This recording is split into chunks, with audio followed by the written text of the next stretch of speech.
Hello viewer out there, it's good to know that you are with us at this point in time of the day on the program Reflections. Our guest today is an old boy of the prestigious King's College in Lagos, a one-time Federal Commissioner of Works and Housing. It might interest you to know that our guest was called to the bar in 1960, the same year Nigeria got her independence from Britain. He is Alhaji Lateef Okunnu, the founder of Onilewura Chambers, that is along Karimu Kotun Street, Victoria Island, Lagos. Sir, you are welcome. Thank you very much. Sir, it is the tradition of the program to hear from the guest little about his background, sir. What do you know about your background? Well, I was born in Lagos on 19th February 1933. I was delivered by Dr. John Churchill Vaughan, one of the founders of Nigerian youth movement. You can still remember? I couldn't remember. I didn't know at that time. I was told much later. And I attended Anzaruddin Primary School, Alakoro, from the late 30s right up to 1947. In those days, primary education started with what they call ABC. A was more or less like kindergarten. So it was a 9-year program. In 1948, I entered King's College, Lagos. And I left King's College in the middle of 1953. That briefly, it's in a nutshell, I progressed right up to the time I left secondary school. So you said you had your Quranic education at Ansaruddin here in Lagos? Yes, it's not Quranic education. Okay, but rather... It's the normal primary education. But owned and managed by the Ansaruddin Society? Ansaruddin Society has its own history. It was founded by some young men, and of course their wives, in 1923 to remedy to bridge one gap. That's educating the Muslim child. In those days. There wasn't a single school by Muslim organization. In fact, there were very few Muslim organizations at that time. And our parents, my father, for example, attended Holy Trinity School at Isaleko for his primary education and CMS Grammar School for his secondary education. So educating the Muslim child was a big problem at that time. The few who chose to go, whose parents allowed to attend the schools, because most of the Muslim parents didn't want their children to be converted to Christianity. So the few who dared sent them to the available primary schools and also secondary schools at that time. So the Ansari Society as a body, as I said, was set up in 1923, largely for to achieve two main objects. Education, that's educating the Muslim child, and also propagation of Islam. Let me say straight away that the schools built by Ansari Society, like the schools built by, at that time, Ahmadiyya movement in Islam, were not only for Muslim children. They were open to. So I attended the first primary school set up by Ansari Society in 1929. 1929. Can you recollect some of those you attended the school together? Oh, most of them are dead. Most of them are dead. I remember a number of names. Most of them are dead. For Quranic education or learning to read the Quran, unfortunately, it wasn't really learning Arabic language, which will allow us to understand what we read. Which means the curriculum was... That is another establishment entirely. It was a lady, a woman, who taught me how to read the Quran from chapter 1 to chapter 13 to the end. She taught you? Yes. Al-Hajja Baja Biamila. So that school prepared the ground for you to eventually find yourself King's College? That is correct. And it was largely run by the teachers. Most of the teachers were Christians because there were very few Muslim teachers then. The headmaster, the last two headmasters I could remember, Mr. Odumoso, he later trained as a lawyer in old age, and also Mr. Okunnu from Calabar. So that was my early educational background. Okay. So let's hear a little about your sojourn King's College. Well, before sojourning King's College, let me tell you about Lagos in those days. I was politically conscious at early age, and so I used to follow politics in those days. Politics in Nigeria was concentrated only in Lagos. In those days. Lagos was Nigeria in political terms. And Lagos, the population of Lagos in 1952, that's the town itself, was 230,000. 230,000. 230,000, that's the town. Lagos Colony, which was set up in 1861, the first of 3 British colonies in modern Nigeria, not 2, as mistakenly described. Lagos Colony was the oldest. Protectorate of Northern Nigeria and Protectorate of Southern Nigeria. Now, those were set up or established on 1st January 1900. And the administration of Lagos Colony, which is coterminous with Lagos State today, Epe in the east, Badagry in the west, and Ikeja, Ikeja division, and of course the city of Lagos itself. Okay, Now, the population of Lagos, I've said, was 230,000 in the census of 1923. But Lagos colony itself was about 1.3 in population. Don't let us go into the details of the population. But the people in Lagos, largely indigenous Lagos people from different backgrounds. When I say backgrounds, they came from different parts of Nigeria, apart from the those who were there originally. Lagos population. What is the difference between those that have been here originally and the ones that came? Well, I thought layman will think they are all is dominated by Yorubas.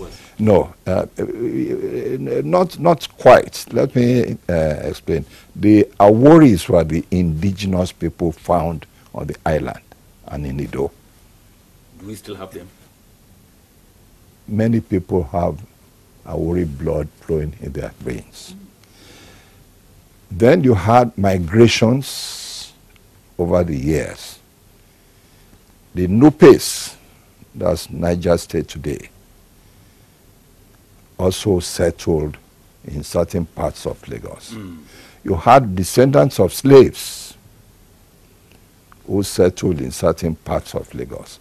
You had many people from towns in Yoruba land, the Jeshas, the Ekitis, even the Jebus, and so on, the Oyos, who also settled in different parts of Lagos. I'm grouping all these people as indigenous because their fathers, our fathers, grandfathers, great-grandfathers, and mothers had been in Lagos. They lived in Lagos. They were born in Lagos. Okay.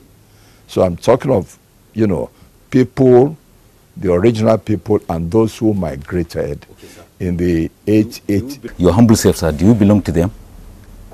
I have a little bit of Awori blood. I have a bit of Owu with the center at Abeokuta. The mother of my great-grandfather was a princess at Owu. My great-grandfather, that's my father's mother's father, was Afa Imoru Tapa. So I have Tapa blood here. I have Owo blood here. I have Ekiti blood here. I have Ilesha blood here. And I have indigenous Lagos blood here. So that's the typical Lagos man or Lagos woman. Okay? Now, back to the 40s, the politics of Lagos, there were two major parties. NYM, founded by Dr. Vaughan and others in the early 30s, and Democratic Party, founded by Herbert Macaulay in 1923, Herbert Macaulay and some other people. Now, NCNC, that's National Council of Nigeria and the Cameroons, was founded in 1944.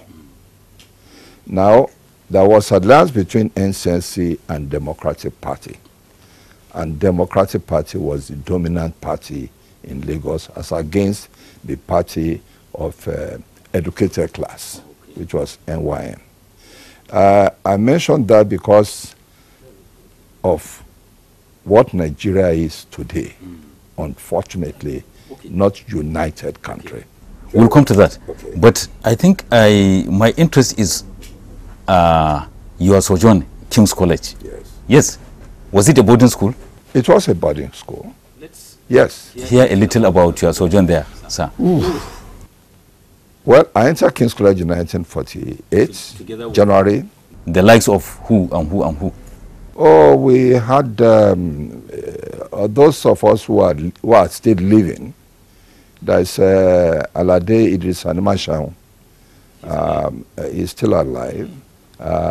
He's he retired. He established with some European partners academic press. Okay. There is Dr. Ogunleye, who is in Akure. He's still alive, medical doctor. There is BC Mabogunje, an engineer, younger brother of Professor Mabogunje. And there is also, you discovered him, is still around, Akoyeware, who lives in, I gather he lives in Abuja now. And so most of the others are dead. King's College in those days was for the whole country.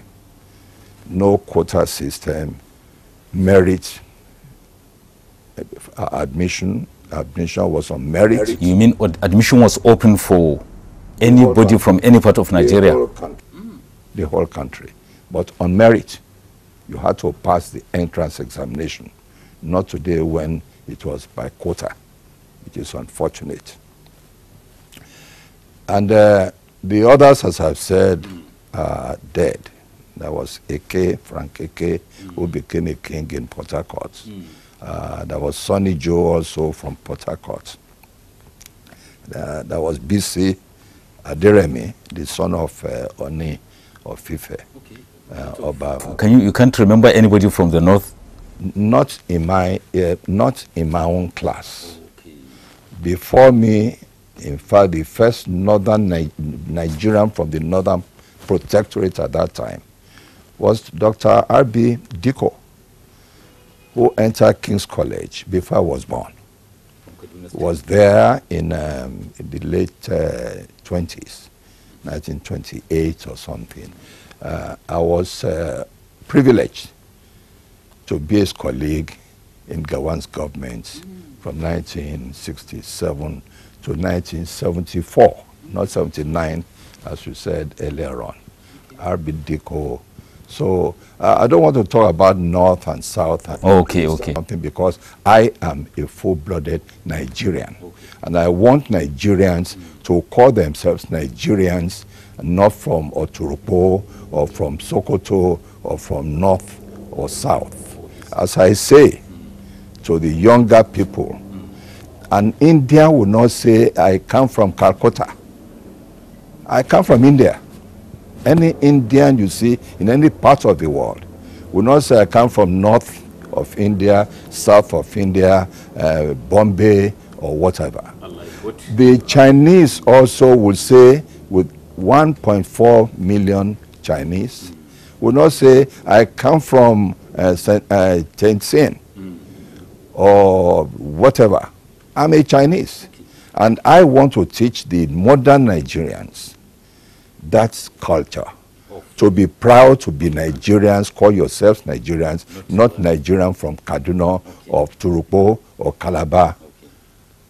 Okay. So, sir, from Lagos. At King's College, can you share with the viewer the curriculum, how the curriculum and the extracurricular activities you... Well, that will take us... No, briefly, sir. The curriculum, as just a unit, was based on taking the Cambridge School Certificate examination, which was set in London.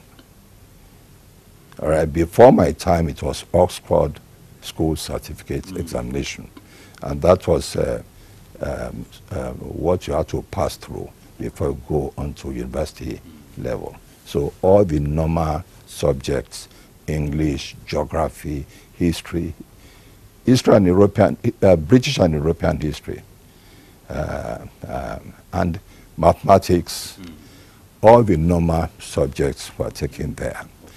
For sports, King's College was unique. We played hockey, and I had the honor of playing hockey as a schoolboy for Nigeria. Okay. You played for Nigeria? Against the Gold Coast in 1952. Ghana. Yes, it's now Ghana.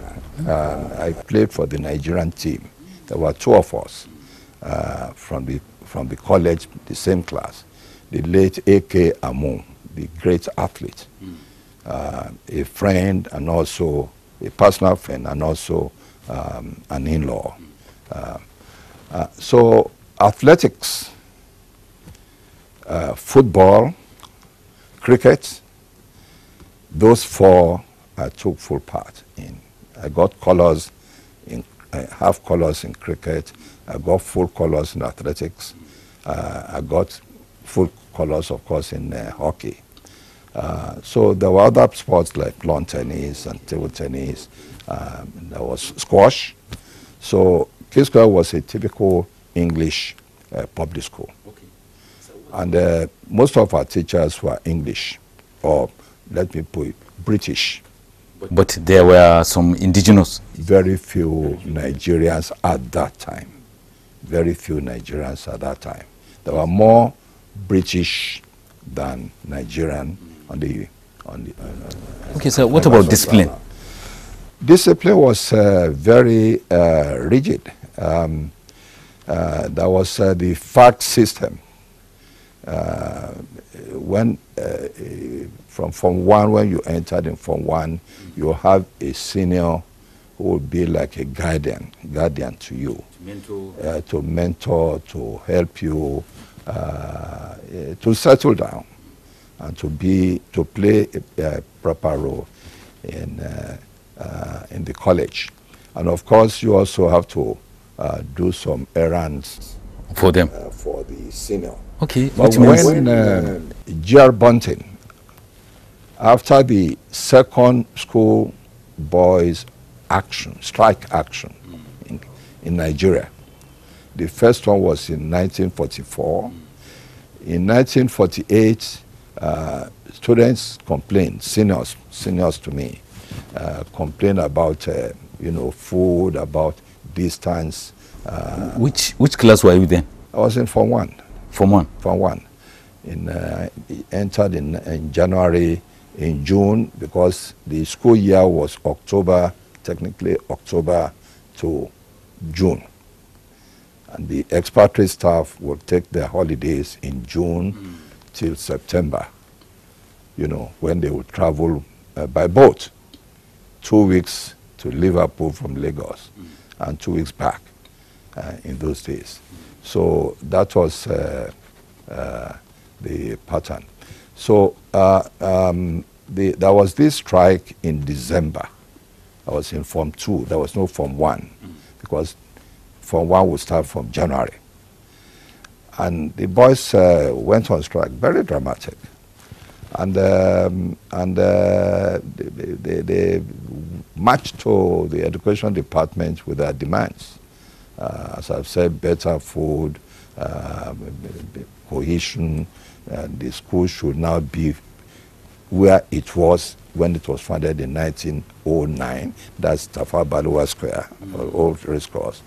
And the section, the junior section, boarding house, which was at that time in Onikon, the disruption was due to the Second World War, should move back. Those were the demands, but dramatic. And the colonial office sent someone called J.R. Bunting, Reginald Bunting. It was one of the greatest principals the college ever had. A sportsman, good administrator. A very good administration. He introduced civics, the teaching of civics, education for citizenship to Nigeria, starting with King's College. He brought it there. He created a students' council, legislative council, students in secondary schools, not universities. There were a few universities. Even at that level? At the secondary school level.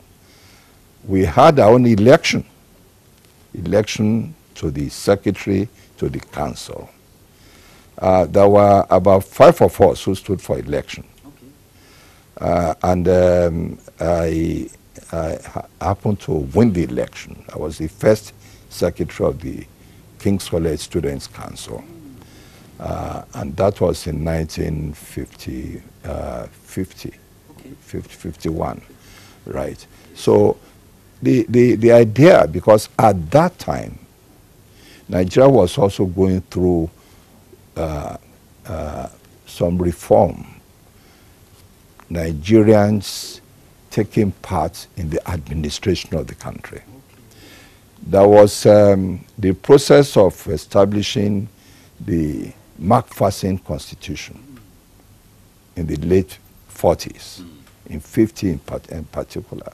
There was a Ibadan conference of Nigerian leaders from different parts of the country to fashion a constitution For the country. for Nigeria, which later became the Macpherson Constitution. That was the first time Nigerians were involved in constitution making. So J.R. Bunting also brought the idea to the school. Okay.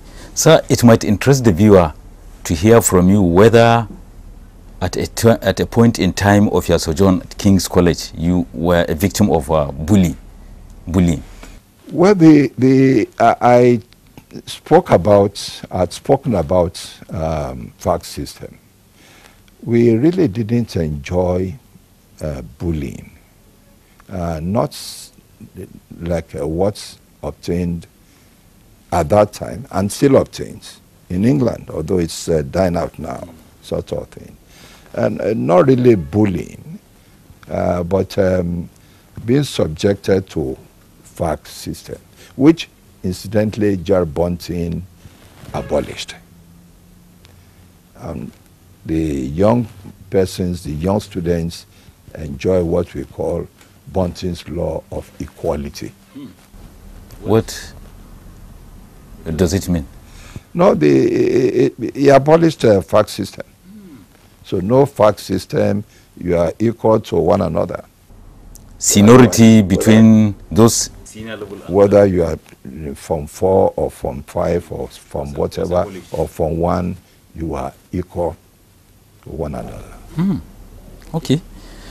So, sir, after finishing from King's College, what followed? Well, from King's College, when I left King's College in '53, because I was persuaded by J.R. Bunting himself to stay on and do science, I wasn't keen on doing science.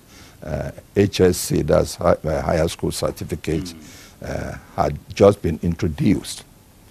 And the first set of students were waiting for the results. So we didn't know the significance of HSC, because with your school certificate and exemption from London matriculation, you could enter any British university at that time. So anyway, I stayed on for 6 months studying science, HSC, but I packed it up. But the principal invited me back in September to take up what at that time appeared to be a sinecure old boys post as laboratory assistant. So I went back to the college on the staff, as a junior staff. And I did some teaching, civics. Later on, I did, when the college was short of staff, I taught English, I taught history, British and European history, forms 1 to 3. Okay. So that's the experience I had. Okay. And in February, late February 1956, I went over to Britain to study law. Well, I chose law because it was the closest profession to entering into politics. I was interested in politics. I used to watch the Legislative Council sessions during the time of Sir Arthur Richards as governor. He brought, for the first time, North and South together under the same Legislative Council. Okay. The Clifford Constitution 1922 was only for Lagos Colony and the Protectorate of Southern Nigeria. The North was under the NA system at that time. Okay. But when Arthur Richards became governor in 1945, in 1946, he brought about a legislative council where 5 members, nominated members, were appointed from the northern region. Northern Protectorate had become region at that time. Southern Protectorate was divided into 2, west and east. That's eastern region, western region, 5 members each. Lagos Colony, Lagos had 3 elected members, elected by property franchise, as in 19... Okay, sir. We will eventually get to that. Yes. But the interest now is on your sojourn at the, that is UK. Well, I entered University College, London, one of the topmost universities in the world today.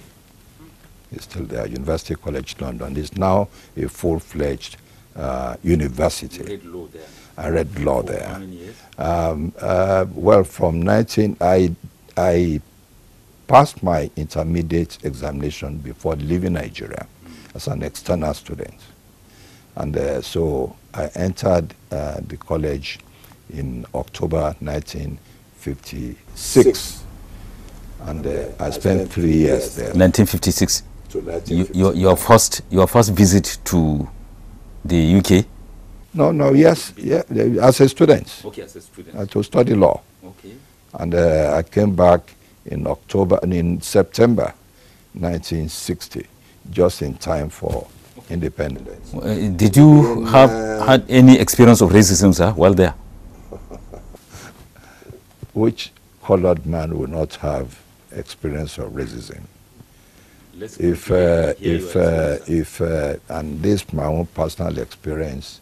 In those days, in the university, of course, the universities could not take into their halls of residence all the students.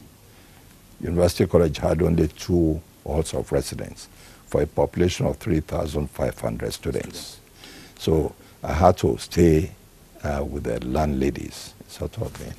Now I had the experience of seeing the advertisement of a vacant bedroom in a particular place. You'll find it in those days. The tobacconists would display such adverts on their, window or screens. Yes. And I went to the place, and I got there and knocked, and the landlady popped, opened the door, saw a black man, and said, no vacancy. So that was because of your color. Seeing you as a black man, no. She didn't want a black man. Outrightly. She didn't want it. It was a common experience in those days. I'm talking of the 50s. Very, very common. So that did not discourage you from pursuing what actually took you there? No, we went there for what we used to call the golden fleece. So when the golden fleece, so education, that's the main thing why you were there. Education which was not available at that time in Nigeria. So you had to face colored discrimination. Okay. So when eventually you came back to Nigeria? Well, before coming back, I spent half my time, maybe more than half my time, involved in student politics. There was the Nigeria Union of Great Britain and Ireland to cater for interests of about 10,000 Nigerians in UK at that time, most of them students, not all of them students. I was assistant secretary of the union, 57 to 58, 58 to 50, no, 56, 57 to 58. I was secretary in 1958, and I was president of the Nigeria Union in 1959 to 60.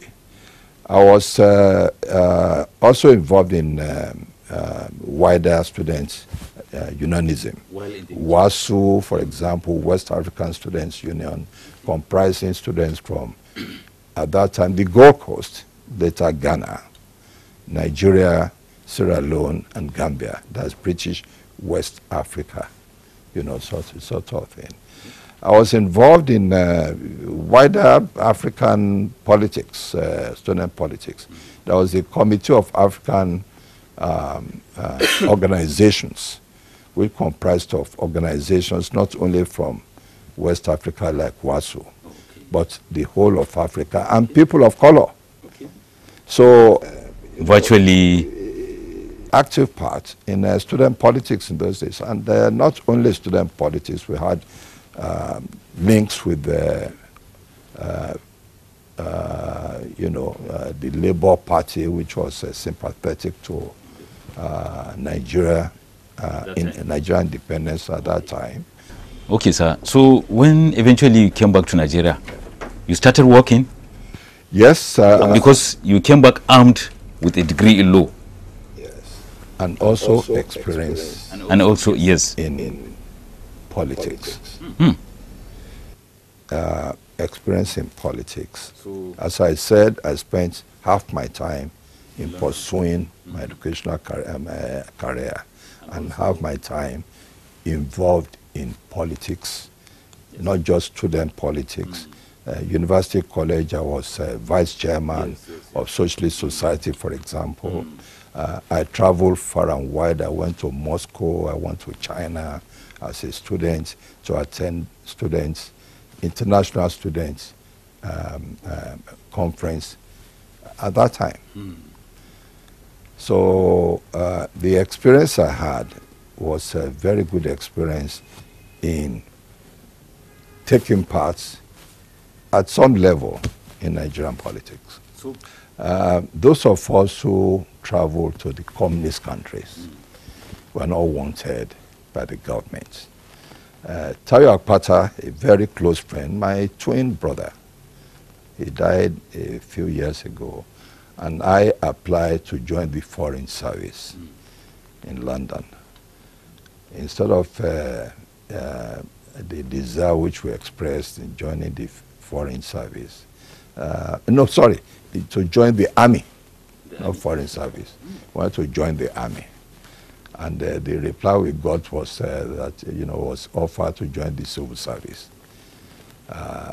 Radicals like us were not wanted in the army at all. So that's in answer to the question you put across. But the youth movement, the Youth Congress was a very radical. So, sir, how old were you then? Well, I was, in 1960, I was 27. 27. Born in 1933. Okay. So, in 27 years, that was the year I returned to the country. Okay. Yes. So and we were thorn in the flesh of the Nigerian government at that time because youth, that's the Youth Congress, of people of different shades and political opinions. Okay. Okay, and with the labor, which was very active labor movement at that time. And the young people, we had a rainbow of youth, students, and labor. And we really gave the Balwa government a tough time because we wanted Nigeria to pursue a non-aligned foreign policy. We didn't want to be in the pocket of Britain. We didn't want to be in the pocket of Russia or communist countries. Okay.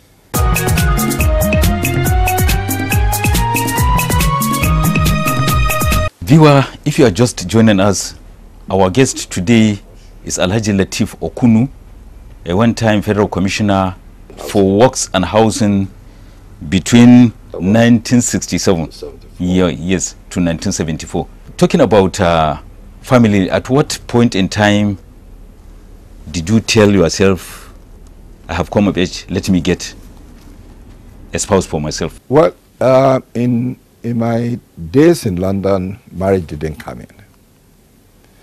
Even my early days back home, we were thinking more of the future of this country, the future of Nigeria. In Nigeria, which will be respected in the world, one of the leading countries economically and culturally in the world. The leader of Africa, free, independent Africa. Those were once goals. Those were the thoughts we had. But I got married to my wife in 1964. 1964. The father was an old boy of King's College, one of the, from Oshodi, again Oshodi Takpa, because the Oshodis really were Takpa, that's Nupe people, but she went to Methodist Girls High School, for HSC, Queen's College, for university education. She was in Ibadan. Was it arranged by your family? It was not arranged. It was just that we met. And the families, our families were well known in Lagos. And that was that. At what age? At what age? No, at that time, no, 60, as I've said, 64. Okay, I got married in 64, yes. Okay. Yes. Okay, sir. So, at what point in time did you, that means you have never worked for the government? Well, as I said, I was at King's College as a technical officer turned into a teacher. So from 54, June, I was at P&T, Post and Telegraphs Department, till September, when I was brought back to King's College by the principal. And I stayed. So from 53 June to February 56, yes, I was a civil servant. But after that, since then, you have been on your own? I was in private practice with the Fanika Wade and Show Me More until 67, when I was invited to join Gawan's government. Okay. So this chamber, Oni Lewura chambers, what is the history? Well, the Okunnus have the appellation Oni Lewura. Oni Lewura is the house with silver. Sort of thing. That's just the family appellation. Okay. So when so as I've said earlier, from 60, I joined Fanika Wade and Show Memo solicitors. And in 67, May, I was invited to join the government. And when I left in 74, December, back to private practice, I set up my firm from January 1975. That is what you have been doing up to this moment? Up to now, it's Femi Okunnu and Co. Okay. Sir, you are 85 years old now. Do you still practice? Not much now. I was in active practice in the early 60s. When I returned to practice in January 1975, I was fairly active. In the 60s, I appeared for NEPO, Aminu Kanu's NEPO, a great Nigerian, and a great friend, although there was a huge gap in age. And I practiced, I appeared in courts in Kano, in Ilorin, in Kaduna. In my time in active practice, I traveled far and wide. Jos, many parts of the country, Eastern region, Warri, Benin, many parts of Africa, West. So, talking about politics, were you ever actively involved in politics? For a period. When was that? That was in NPN days. That was 78 when politics was lifted. The party, you know, it was lifted.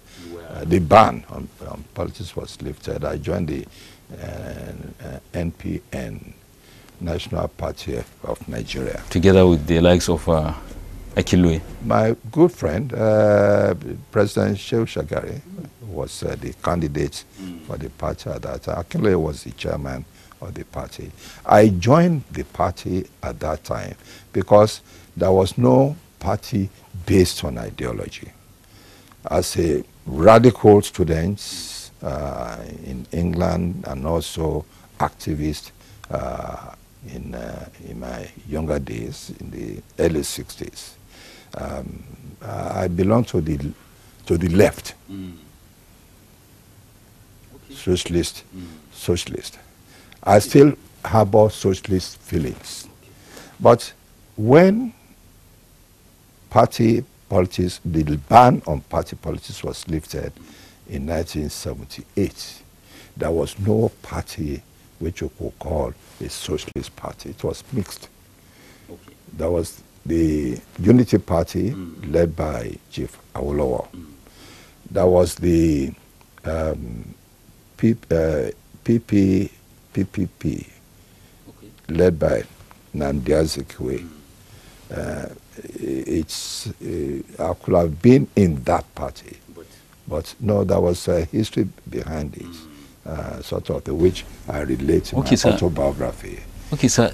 But I joined MPN because it was countrywide. Okay, sir, you told the viewer. And I abandoned party politics when the government of Shagari was toppled in 1983. It pained you that a democratically elected government was toppled?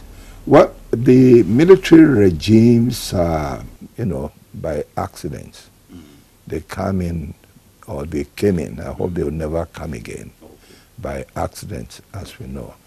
Radical soldiers, young soldiers, majors, toppled Baliwa's government in 1966, January. Yes. Right? And then they toppled Gawan's government in 1975, July. At that time, let me make one point clear about Gawan's government. Gawan's government brought all the big shots, political shots together. Chief Awolowo, Aminu Kano, Joseph Taka, and the likes. And only 11 of us during the Civil War to run the government of this country, and also to be, and also the legislative body. We passed with this, we enacted decrees under Gawan, we executed government policies and so on, sort of thing. So we're partly legislative, partly executive. Okay, sir. Sir, you talked about your mission. I mean, your ambition for Nigeria to be great. Many years after that ambition was unveiled, I mean, where is the place of Nigeria now? Let me quickly go back to the 40s. Lagos politics, Nigerian politics. No ethnicity. No ethnicity. Nnamdi Azikiwe was elected first Lagos member by largely Yoruba electorate. So that is. But unfortunately today, ethnicity is eating deep into the body politic of Nigeria, and it's destroying that body politic. So Afenifere, Ohaneze, Northern something, to me, they should remain cultural organizations and leave politics to politicians. If you want to play politics, you may belong to Afenifere or Ohaneze, but for goodness sake, join one of the political parties. That's one. Two, we don't have the leadership. Good leadership is extinct in Nigeria. You don't have people who can say, beat your chest and say, I am a Nigerian. I will rule Nigeria. I want to govern Nigeria. It's either you are from the north or southwest or southeast. Division. So Nigeria is divided. Three, if the economic program which Gawan's government set down in 1975, that's his 5-year development plan, have been carried out, with the great leaps we made during Gawan's period in government, with all the best Nigeria ever produced, with the GDP at 11.5% annual increase. Instead of 2% today, Nigeria could have been up there. But division, people with vision, Nigerians to help Nigeria. We have people who are interested in what they can gain, money they can make out of the system, than what they can put in. It's money, to make money in politics. Sir, that's part of our problem. In few months' time, Nigerians will go to the polls to elect new set of leaders. Wise counsels from you will help a long way in, enlightening and educating the electorates. So what do you have? First of all, we must commit ourselves to restructure the country. We need a constituent assembly. I've been opposed to that sort of thing for many years. In 2005, I've been involved, incidentally, in constitution making over the years, for over 50 years. Now, I thought that we only needed to tackle 5 difficult areas in a constitution. But in the past 2 years, I've come to realize that we need to go back to 1963 constitution with 12-state structure created by Gawan, because the 12-state structure took account of agitation for state creation in the 50s, in 57, 58 political conferences in London, when core state wanted its own state, when middle belt wanted its own state. Gawan's government, with the consent of the leaders of various parts of the country, the likes of whom formed part of his government, with their consent, they agreed to leave Nigeria as a great 12-state structure. And with the fear of the north being too large, too big, to the disadvantage of the other 3 wings, that's Lagos territory, western region, eastern region. That fear was removed by Gawan, by creating 6 states, with the consent of the political leaders of these parts of the country, different parts of the country. So instead of this huge number of states, which spend all the money on governance, bad governance, recurrent expenditure going to 70, 80, nothing for capital expenditure, right? And 1 or 2 points. So 1 or 2 points. Yes, Now, because we are already running out of time. Yes. Now, revenue allocation. We had to go back to 63. Right? Okay. I hope that the political parties will commit themselves to restructuring the country and also tackling issues like revenue allocation. Okay. Finally, I hope the two major parties and the other parties too will commit themselves to eliminate this virus. Constituency projects. Constituency projects, a device whereby the legislators also execute projects, take money to do what governments are there to do. The major political parties must publicly commit themselves to end this scandal. Okay. So legislators will confine themselves to making laws, and the government will confine themselves to executing the laws. Now, sir, lastly, the viewer might wish to know, at 85 years, still looking energetic, sir. What is the secret behind that? Briefly. Grace of Allah. Well, viewer, that's how far we can go in the program with our guest, Alhaji Lateef Olufemi Okunnu. Sir, thank you very much for finding time to be with us. Thank you, sir. Thank you. On behalf of the guest, I remain yours, Muhammad Abubakar, saying be with us next week for another interesting episode. Thank you.